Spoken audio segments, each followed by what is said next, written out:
thankful? Kayo ba ay nagpapasalamat? Today is our Thanksgiving Sunday. Ngayon ay ating Thanksgiving Sunday.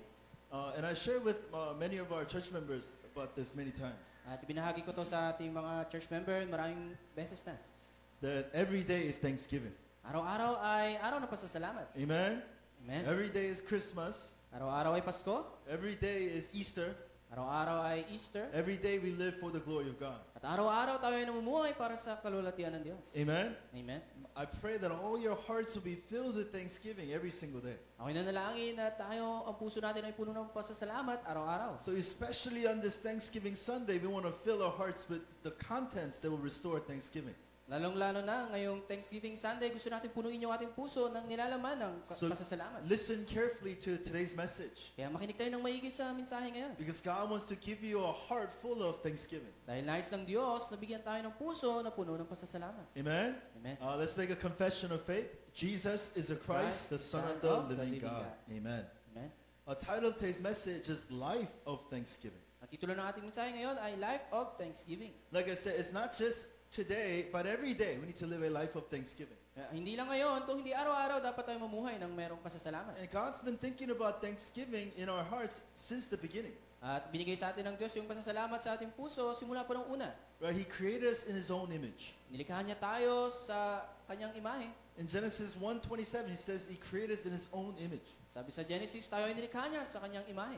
In Genesis chapter 1 verse 20, God wants to go and conquer the earth. At sinabi niya rin sa Genesis na gusto ng Diyos na punuin natin ang buong mundo. So God has given us this perfect identity Binigyan tayo ng Diyos ng perpektong pagkakakilanlan to be called children of God upang tawaging anak ng Diyos. and to have the blessing of being with God. At ng pagpapala na makasama ang Diyos. So from the beginning, for you, God wanted you to be happy.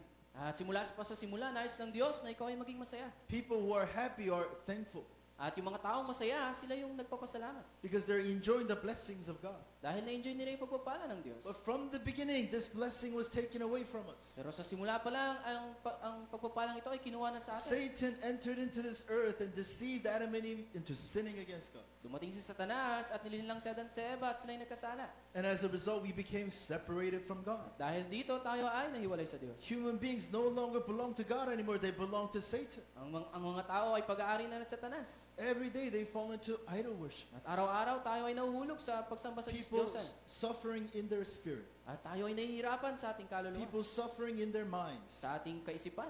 People suffering physically. At sa ating pisikal. They live a reckless life, At sila ay namumuhay ng buhay na reckless. trying to find some kind of solution. At sinusubukan nilang maghanap ng solusyon. No matter how much they try, they cannot find thanksgiving. Pero kahit na anong gawin nila, hindi nila mahanap yung tunay na pasasalamat. People die and are judged to eternal condemnation. Sila ay mamamatay at sila ay pupunta sa impyerno. People living a life like hell, they die, they end up in hell. Yung mga tao na namuhay, na buhay na parang impyerno ay mamamatay at pupunta sa You impyerno. know, talk to people. They don't have a thanksgiving heart nowadays. At pag kinausap mo yung mga tao, wala silang puso ng People, their pasasalamat. hearts are so filled with anger, At yung kanilang puso ay punong-puno ng filled galit with sadness, at kalungkutan and filled with excuses, at mga excuse filled with complaints. at mga complaint. They lack the heart of thanksgiving. Wala silang puso ng pasasalamat. Why is that? Bakit kaya? Because people live a life separated from God. Dahil yung mga tao ay namuhay na hiwalay sa Diyos. To restore true thanksgiving and salvation, God promised us Jesus Christ. At para may panumbalik ito, pinangako sa atin ng Diyos si Jesucristo. From Genesis 3:15, He promised us the offspring of the woman, Mula sa Genesis, ipinangako niya yung binhi ng babae who will come and crush the serpent's head. na darating upang wasakin ang ulo ni Satanas. The one who will resolve the problem that we cannot resolve. Yung magre-resolba dun sa problema, hindi natin kayang Problem resolbahan. of original sin. Yung problema ng orihinal na kasalanan. God sent Christ, Pinadala ng Diyos ang and Kristo His name is Jesus. at ang pangalan niya ay Jesus. We celebrate that every single day. Kailangan natin itong i-celebrate araw-araw. That Jesus came as the Christ. Na si Jesus dumating bilang He Kristo. resolved original sin on the At cross. niresolbahan niya yung orihinal na And kasalanan. by God's grace, we receive that salvation. At sa biyaya ng Diyos, natanggap natin ang And kaligtasan we ito. restore thanksgiving every single day. At pinambalik natin yung pasasalamat araw-araw. The thanksgiving of salvation overcomes all problems in our Yung lives. pasasalamat sa kaligtasan natin, ito ay hihigit pa sa anumang problema Because sa what ating are we buhay. saying? Dahil ano sasabi That natin? salvation is greater than this issue that I'm going through. Dahil yung kaligtasan ay mas higit pa kaysa dito sa issue na The salvation is greater than this sadness I have. Ang kaligtasan ay mas higit pa sa kalungkutang meron ako. Only in Christ can you restore true healing of your hearts. Tanging kay Kristo ikaw makatanggap ng tunay na kagalingan ng iyong puso. And only through Christ can your hearts be filled with thanksgiving. Tanging kay Kristo lang ang ating puso ay mapupuno ng pasasalamat. And today, we want to celebrate that amazing Thanksgiving. At ngayon, nais natin na i-celebrate itong pambihirang pasasalamat na ito. And from the beginning, God's been teaching Israelite how to restore this Thanksgiving. At sa simula tinuturuan ng Diyos yung mga Israelita upang ipanumbalik yung There's a pasasalamat. festival called the Passover that Israelites enjoy. Merong festival na tawag na Passover. And it's a festival celebrated during the time when they came out of Egypt. At ito ay celebrate nila nung time na sila lumabas sa Egypt. God was going to kill all the firstborn of every household Papatay ng Diyos lahat ng mga panganay sa bawat tahanan. unless they put the blood of the lamb on their doorpost. All the firstborn was going to be killed. Maliban lang kung sila ay merong dugo ng tupa doon sa kanilang pintuan, lahat ng panganay ay mamamatay. So all the Israelites, they put the blood of the lamb on their doorpost. Kaya lahat ng Israelita, naglagay sila ng dugo sa kanilang That pintuan. night, angel of death came and saw the blood. They passed over that house. At nung gabing yon, dumating yung anghel ng kamatayan, pero lahat ng mayroong dugo sa kanilang pintuan, lumampas siya doon. Houses without the blood, all their firstborn died. At lahat ng mga bahay na walang dugo, lahat ng kanilang panganay ay What is namatay. it talking about? Ano ibig sabihin nun? Because of our sin, we are all supposed to die. Dahil sa ating kasalanan, dapat tayo ay karapat-dapat na mamatay. But by the blood of Jesus Christ, we are saved. Pero dahil sa dugo ni Kristo, tayo ay naligtas. That festival is called the Passover. At yung festival na ito, tinatawag na Passover. Second feast they called is Feast of Ingathering. At yung pangalawa, yung tatawag nilang Feast of Ingathering. By the blood of Jesus Christ, the Israelites were set free from Egypt. Dahil sa dugo, sila ay nakalabas sa Ehipto. They entered into the wilderness, the desert. At sila ay pumunta doon sa disyerto. After 50 days, they were able to gather crops. At pagkatapos ng 50 days, sila ay nakakuha ng mga pananim. Once again, where are they? Saan sila? They are in the desert. Sila ay nasa disyerto. You try to go plant something in the middle of a desert, Subukan nyo magtanim doon sa gitna ng disyerto. but God made it happen. Pero ito ay ginawa ng Diyos. So they call it the Feast of Ingathering, Tinawag nila itong Feast of right? Ingathering. Because they gather crops. Dahil sila ay umani. It's also called the Feast of the Pentecost. At ito ay tinatawag din na Pentecost. Penta meaning number 50, 50. Ibig sabihin ng Penta ay 50. After the 50th day of their set free, they were able to gather crops. At pagkatapos ng 50th day ng kanilang paglaya, sila ay nag-gather ng crops. What are they celebrating? Ano yung kanilang The sinaselebrate? guidance and the working of the Holy Spirit. Yung gabay at pagtrabaho ng Banal na Espiritu. That you, people who are saved by Jesus Christ, God is guiding you and working in your lives. Na tayo na niligtas ni Jesucristo, ang Diyos ay ginagabayan tayo at nagtatrabaho sa ating How are buhay. you here today? Kamusta kayo ngayon? How are you here today? Kamusta kayo? Well, I took a car. I woke up this morning. Ako'y gumising. I took a car. At ako'y I walked. at naglumakad. I took a tricycle. At ako'y sumakay sa How did you tricycle. get up this morning? Paano tayo gumising? No, I just woke up. Gumising lang ako. Do you know everything of your life is by the grace of God? Lahat ng sa ating buhay, ito ay sa biyaya ng Diyos. Amen? Amen. You might have not woken up this morning. Maaaring hindi tayo okay ngayong umaga. You might not have ended up in this church building if not by God's grace. At maaaring hindi tayo nakarating dito kung hindi dahil sa biyaya ng Diyos. I mean, you could have decided to go anywhere else in Palawan today. Maaaring iniisip natin na pumunta tayo sa ibang lugar ng Lovely Palawan. sunny day. You could go anywhere right now. Ngayon ay napakaganda ng araw, pwede tayong pumunta kahit But saan. by God's grace, you are here receiving the word of God. Pero dahil sa biyaya ng Diyos, nandito ka at tinatanggap yung salita ng Diyos. Amen? Amen. That is the guidance of the Holy Spirit to bless you guys. Ito yung paggabay ng Banal na Espiritu upang tayo ay pagpalain. And then there's a feast called the Feast of Tabernacle. At meron ding piyesta na tatawag na Tabernacle. Feast of the Tabernacle is a celebration done after 40th year while Israelites spent in the wilderness. At ito naman ay ginawa nila pagkatapos ng 40 years nilang paglalakbay sa disyerto. Not only did they survive for 50 days in the desert, Hindi lang sila namuhay sa loob ng 50 days. they survived over 40 years in the desert. Sila rin ay nabuhay ng 40 years sa disyerto. And the Feast of Tabernacle is the celebration of that. At yung pesta ng Tabernacle, ito yung pag-celebrate nila doon. And what is the tabernacle? Ano yung tabernacle? It's a place that they built, something like that looks like this, to worship and give sacrifice to God. Ito yung kung saan sila ay nagtayo ng isang gusali na parang ganito at doon sila nagpuri sa Diyos. So all their celebration, what is it pointing to? At lahat ng kanilang celebration, saan ito nakaturo? Passover, blood of the Lamb. Yung Passover, yung blood, Feast of Ingathering, the protection. yung gathering, yung protection. Feast of Tabernacle, once again, sacrifice. At yung tabernacle, sacrifice. It is all pointing to Jesus Christ. Lahat ng ito ay nakaturo kay Kristo. Why should you be thankful every single day? Bakit tayo dapat magpasalamat araw-araw? Because God sent Christ. Dahil pinadala ng Diyos si He Kristo. died on the cross. Siya ay namatay sa krus Resolve your sin.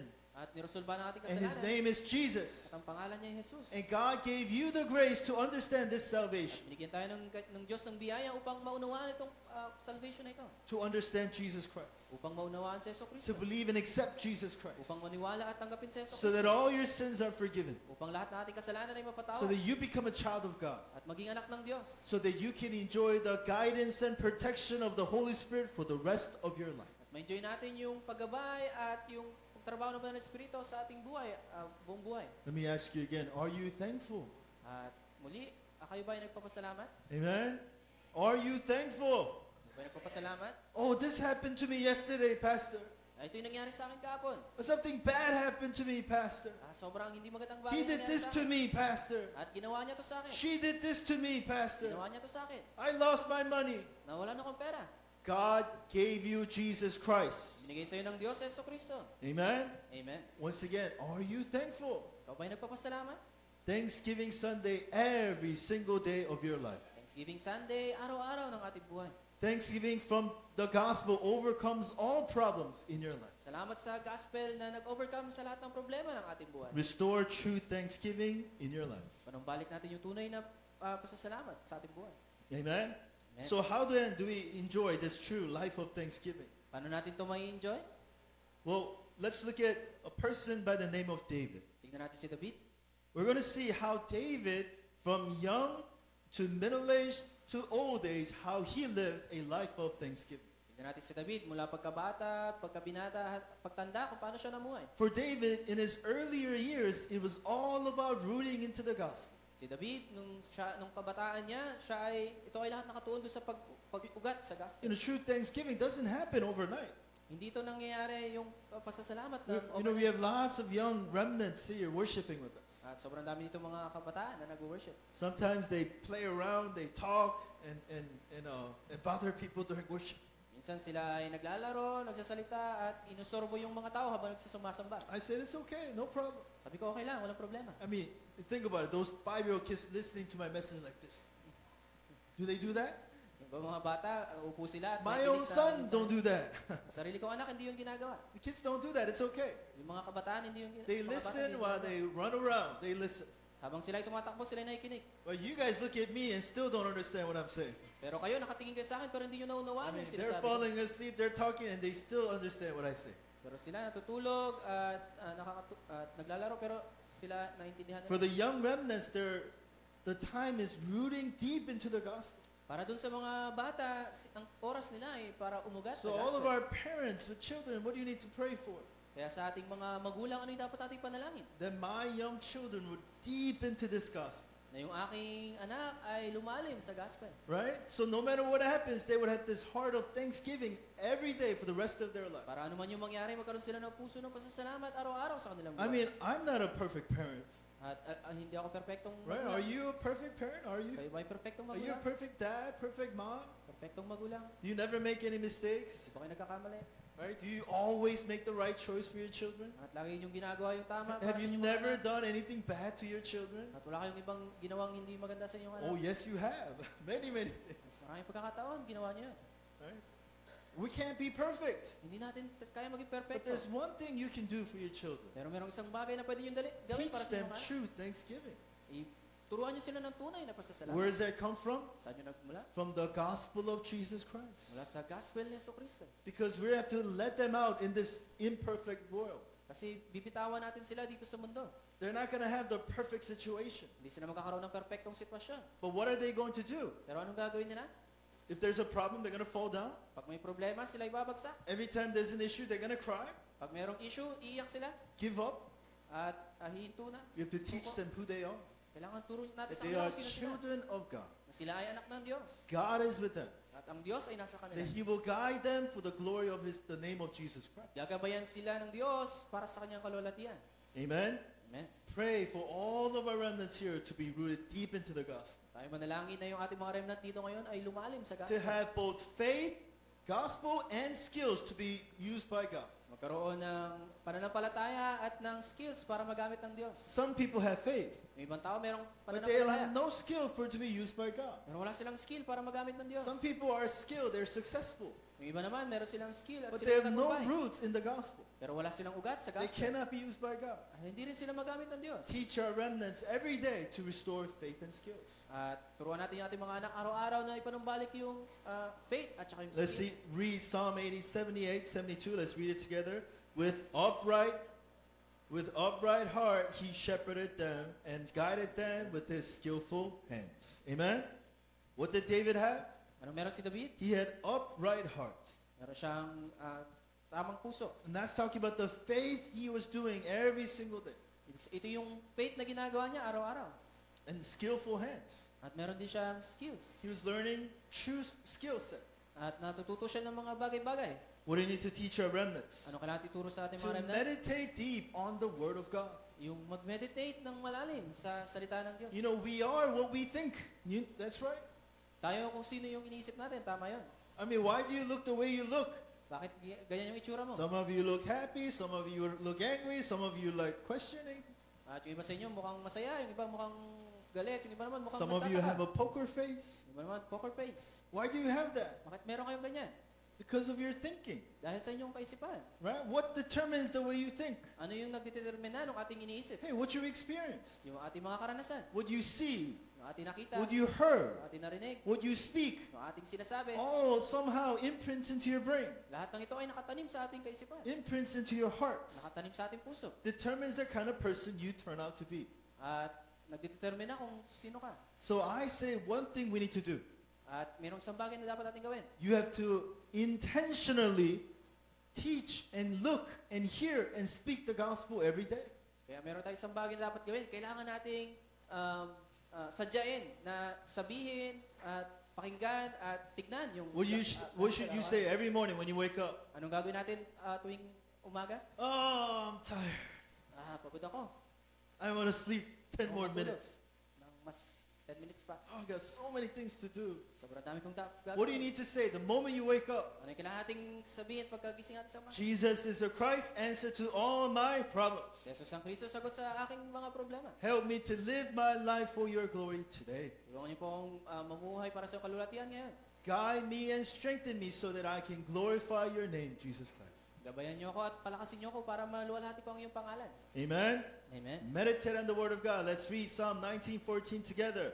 Let the words of my mouth and the meditation of my heart be acceptable in your sight, O Lord, my rock and my redeemer. May your thoughts and your speech be acceptable to Jesus Christ. Nawa yung ating kaisipan at yung ating pananalita, ito ay karapat-dapat kay Kristo. Amen. Amen. I mean, think about it. What if all of your thinking is, there's a screen on top of your forehead and it shows all your thinking right now.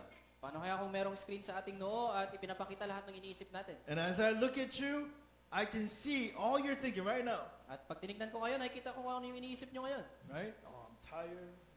Pagod ako, I'm bored. ako'y nabubuhay. Some of you say amen. Amen. Some of you say question mark. What is he Question saying? I mark. don't understand. Right? I can see it all right now. At nakikita ko yun ngayon. And I can really see it in your forehead. I At can. talagang nakikita ko yun ngayon. It's my specialty as a pastor. Yung aking specialty bilang pastor. Right? But let it be acceptable to who? To God. Pero nawa, ang ating kaisipan, ito ay maging katanggap-tanggap sa Diyos. Right? The meditation of your heart. Let it be acceptable to God. Yung mga nilalaman ng ating puso, nawa ito ay tanggap-tanggap The sa Diyos. speech, let it be acceptable to God. Yung ating pananalita, maging katanggap-tanggap sa Diyos. Every single day, guys. Every day. At araw-araw, Amen? amen. Amen. Think about what is it God calls you to do. Ano yung nais ng Diyos na gawin mo? Let's read together. Then Samuel took the horn of oil and anointed him in the midst of his brothers. And the Spirit of the Lord rushed upon David from that day forward. So what was the life of David like as a young child? Ano yung buhay ni David bilang bata? It was all about rooting deep into the gospel. Ito ay tungkol sa pag-ugat It sa is all gospel about meditating on the Word of God. at mag-meditate sa salita ng Diyos And always thinking about why God has called me.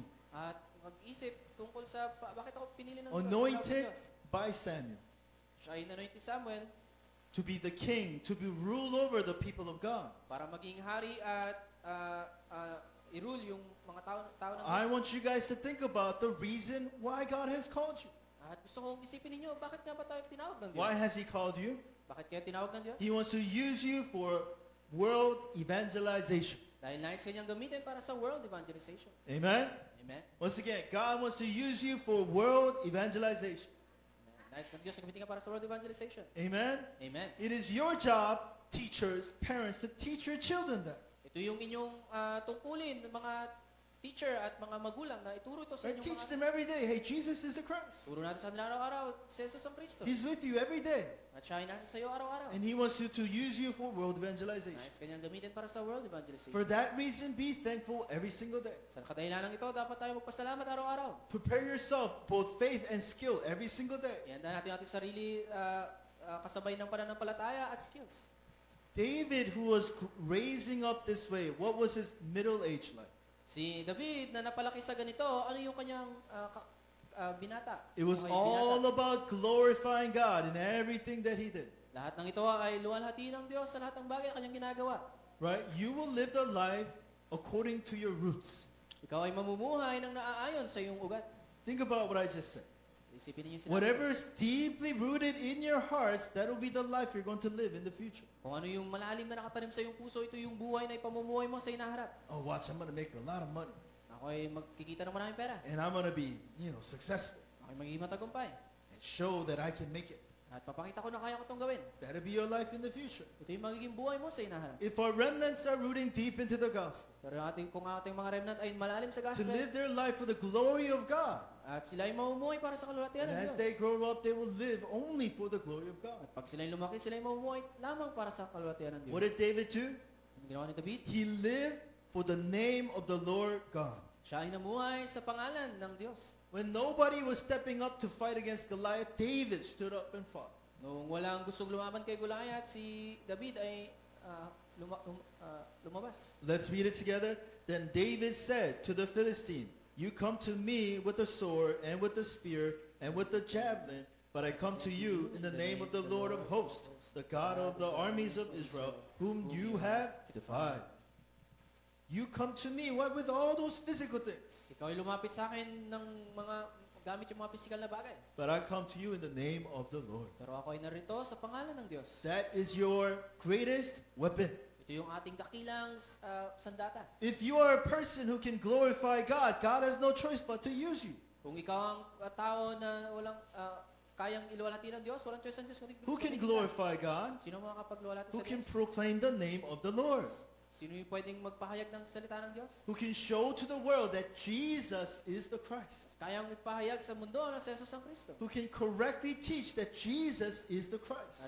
At kayang ituro na si Jesus ang Kristo. That's a person who can glorify God. Ito yung tao na nag-glorify sa Diyos. And if you choose to glorify God, God has no choice but to use you.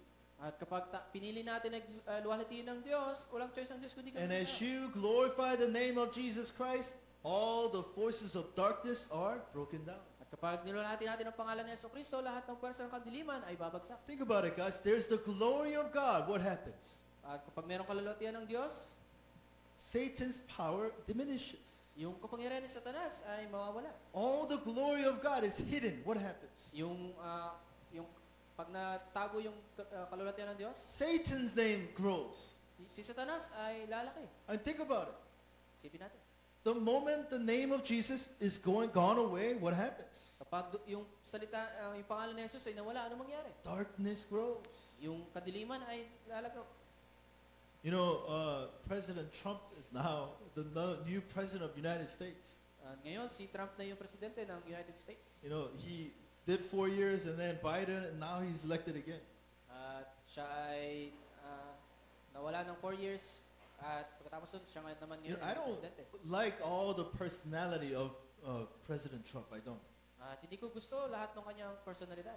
But I agree with his policies. Pero ako ay sang-ayon sa kanyang polisiya. I agree with what he says. At agree ako doon sa You know what sinabi he niya. said? Bring the Bible back.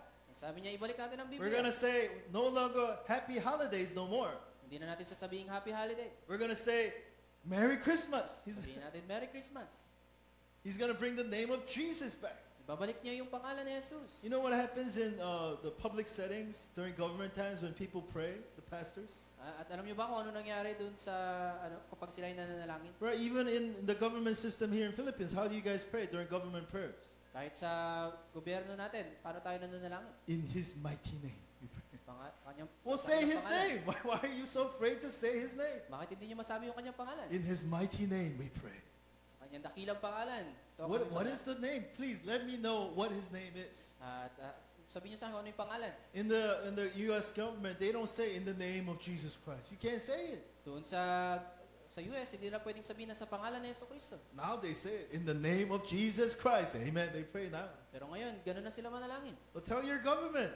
Sabihin niyo sa gobyerno niyo. Who's your mighty name? Who is that mighty name? Kanino yung dakilang pangalan na yun? Is it Muhammad? Si Muhammad ba? Is it Mary? O si Maria? Who is this mighty name? Sino yung dakilang pangalan There is nito? only one mighty name. Meron lang nag-iisang dakilang pangalan. Jesus Christ. Si Jesucristo. Amen. Amen. Will you live for the name of Jesus Christ? Ikaw ba ay mamumuhay para sa pangalan ni Jesucristo? In that name, all the forces of darkness are broken Sa down. pangalan ito, lahat ng pwersa ng kadiliman ay nawawasak. And restore that word movement in the field every single day. At ipanumbalik natin yung word movement sa field. That's araw-araw. what David did in his middle age. At ganito yung ginawa ni David.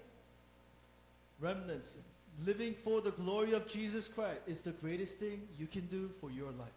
At yung mamuhay para sa kalooban ni Jesucristo, ito yung pinakatakilang bagay na pwede natin gawin sa ating buhay. Amen. Amen. What did David do during his old years? At ano naman ginawa ni David sa kanyang pagtanda?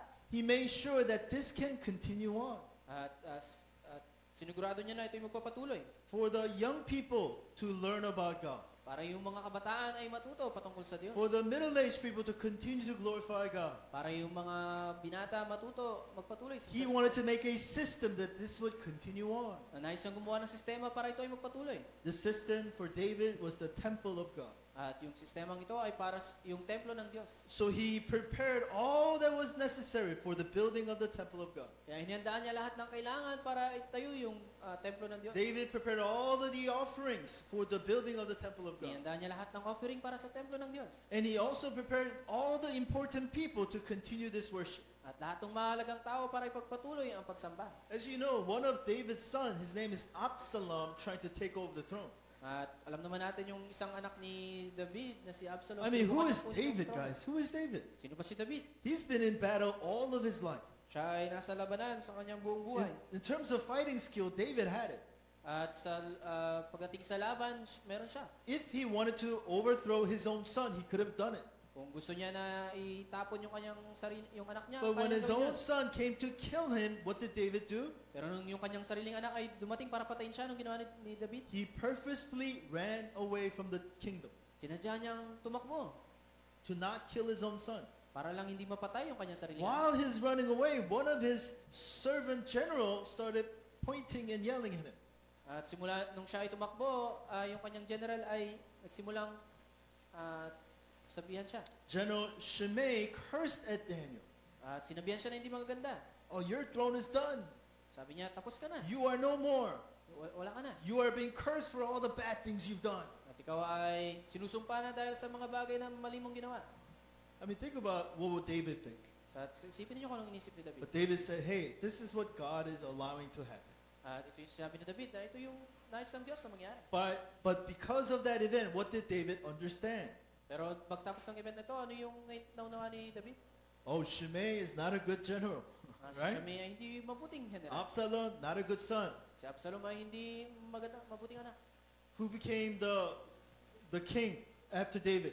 Pagkatapos si David, sino yung naging hari? Solomon, right? Si Solomon. So what am I saying? Kaya anong sinasabi ko? David was preparing all the right people for the right job. That's what I'm saying. Hinanda ni David yung mga tao doon sa tamang trabaho. Who are the right people? Sino yung mga tamang tao? Disciples, guys. Yung mga disipulo. God will raise disciples. Ang Diyos ay magtatayo ng mga disipulo. Who is a disciple? Sino yung disipulo? Who's a disciple? Sino ang disipulo?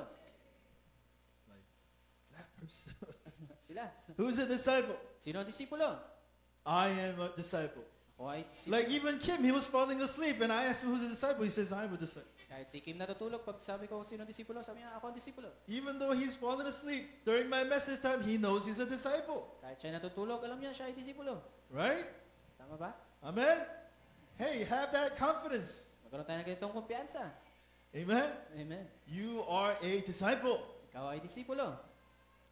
God has prepared you. At inihanda ka ng Diyos. So what has David shown us? Ano yung pinapakita sa atin na David? From young age Mula sa to pagkabata, middle age hanggang sa to pagkabinata, old age. hanggang sa pagtanda. For all of his life, he had a life of thanksgiving. Buong buhay niya, nagkaroon siya ng buhay ng pasasalamat. What kind of picture you need to draw in your mind right now? Anong klase ng picture yung kailangan nating tignan sa ating God, I want to be used by you for the rest of my life. Nais kong magamit mo buong buhay ko.